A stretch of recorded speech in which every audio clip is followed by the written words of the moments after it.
प्यारे बच्चों, आज हम डिराइव करेंगे equation v square minus u square is equal to 2as। इसको वेलोसिटी डिस्प्लेसमेंट इक्वेशन भी कहते हैं। तो मैं आपको बता दूं कि हम एग्जैक्टली वैसे ही प्रोसीड करेंगे जैसे कि हमने x is equal to u t plus half a t square में किया था। लास्ट स्टेप में जाकर के थोड़ा सा डिफरेंस है, तो चलिए देखते हैं। Consider a body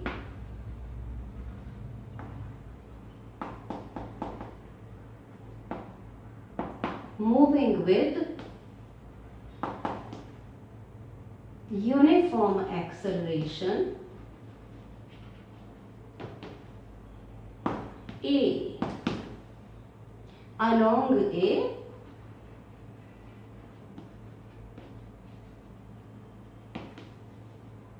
straight line।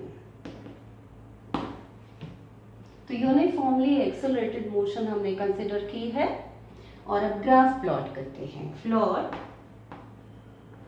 Velocity time graph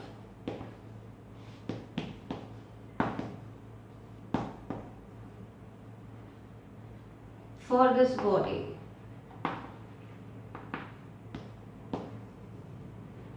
चलिए देखिए velocity time graph.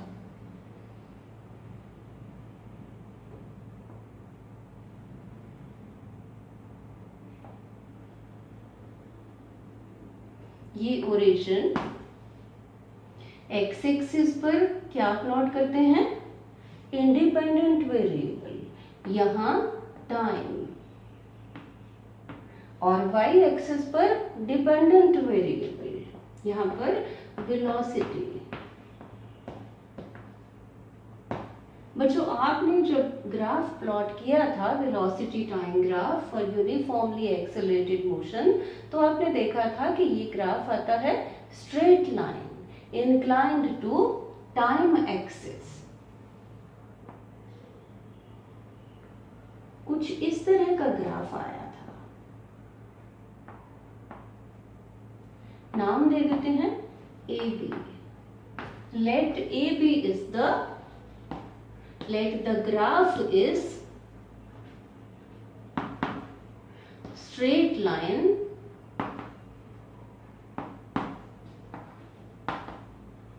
AB inclined to time axis। इस तरह का ग्राफ आया था। अब क्या करें? दो पॉइंट्स चूज कर लेते हैं इस ग्राफ पर। Choose 2 points C and D। From C draw perpendicular CC1 on time axis where the time is T1, और C से वेलोसिटी एक्सिस पर परपेंडिकुलर ड्रॉ करें जहां पर वेलोसिटी आ जाती है V1। इसी तरह से पॉइंट D से draw perpendicular D1 on time axis where the time is T2। Draw perpendicular on from D perpendicular on velocity axis where the velocity is V2। तो हम क्या लिख सकते हैं? Let V1 is the V1 जो है velocity time T1 पर, और V2 जो वेलोसिटी टाइम T2 पर।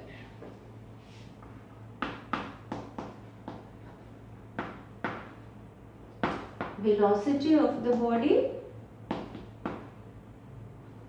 Eight time T1, correct. अब V2 velocity of the body at time T2।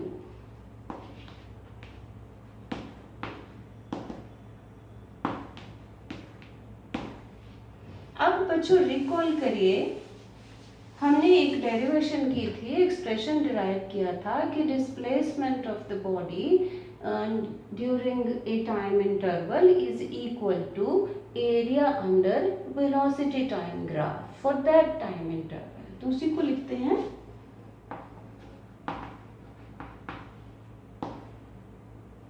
displacement S of the body during time interval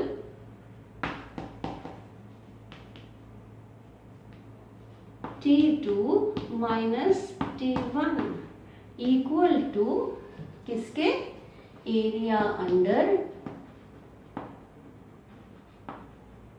velocity time graph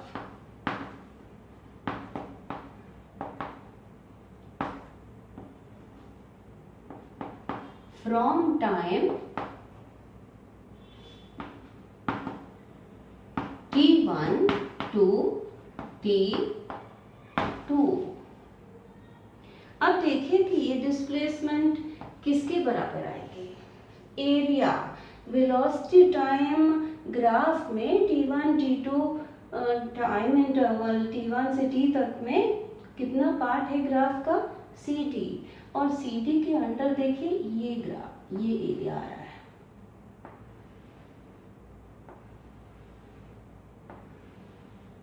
ये वाला area, तो ये area कौन सा है, एरिया ऑफ ट्रैपीजियम, ये जो ट्रैपीजियम बन रहा है ये वाला एरिया।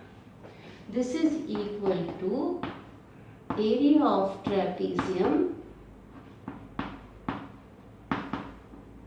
कौन सा, CD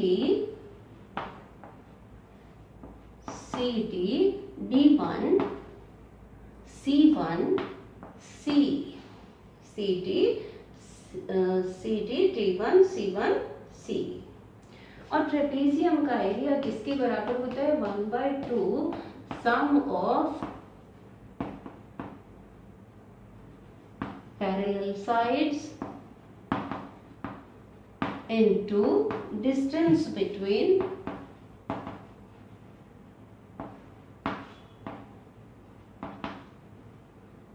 parallel sides। ये आपने मैथमेटिक्स में पढ़ा है और इसको आप लिख सकते हैं S is equal to 1/2 parallel sides कौन कौन सी, D1 और प्लस C1 into distance between the parallel sides is C1 D1। S is equal to 1/2 D1 को क्या लिख सकते हैं, V2,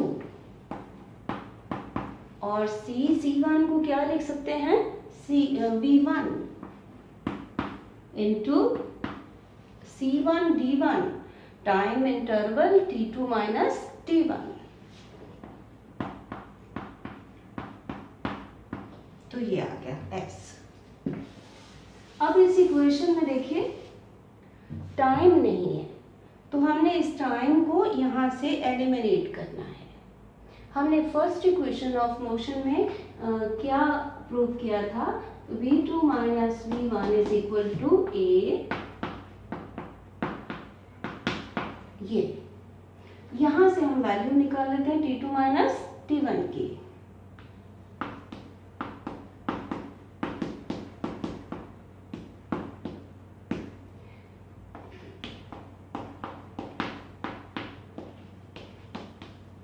तो ये क्या आ गया, T2 minus T1।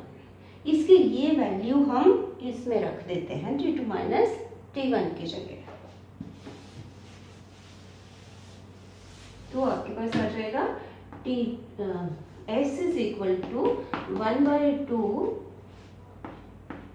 V2 plus V1 into V2 minus V1 over A। अब देखिए ये 2 और ये A क्रॉस मल्टीप्लाई करके ये क्या आ जाएगा, 2AS A plus B into A minus B is equal to A square minus B square. तो ये आ जाएगा V2 square minus V1 square. इसको इधर लिख लें, V2 square minus V1 square is equal to 2AS। तो तो ये हमारी इक्वेशन आ गई वेलोसिटी डिस्प्लेसमेंट इक्वेशन। चलिए इसको पोजीशन की फॉर्म में कैसे लिखते हैं डिस्प्लेसमेंट को। हम लिख लेते हैं x is equal to x2 minus x1, जबकि x1 क्या है, position of the body at time t1 और x2 क्या है, position of the body at time t2।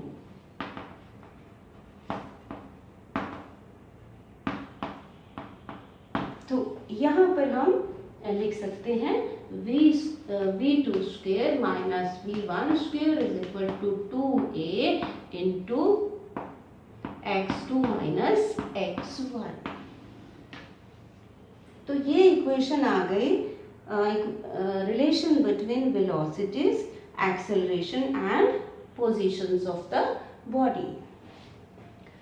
तो बच्चों क्वेश्चन कैसे पूछा जा सकता है, या तो कि derive the relation between displacement and velocities, या फिर derive the relation v square minus u square is equal to 2as where the symbols have their usual meanings, या फिर the relation between velocities and positions of the object। तो बच्चों इसको अच्छी तरह से समझ लीजिए। Thank you.